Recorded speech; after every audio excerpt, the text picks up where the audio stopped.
Hello, friends and followers. Well, at the risk of kicking a dead horse until it's rolled over, this is the Pyramid 3 power supply once again.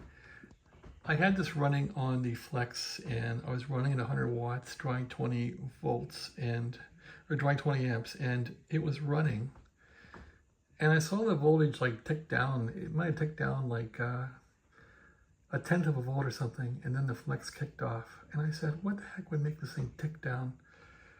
So I thought, well, it could only be like joints getting hot. So I opened the thing back up, and here I see all these wires from the transformer and that go to the rectifier are all crimped connections. It's like they aren't even soldered, so they've crimped everything. So I did find this one crimp connection getting hot, and it melted its jacket. So anyway, I just thought, hell with it.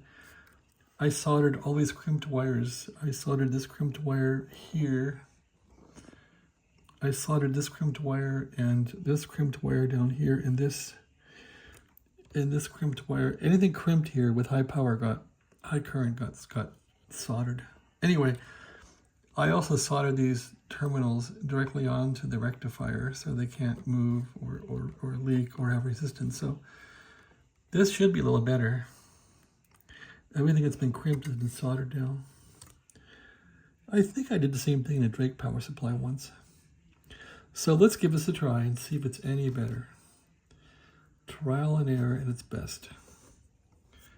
It probably will work a little better. I'm thinking there probably was some losses in these crimped connections.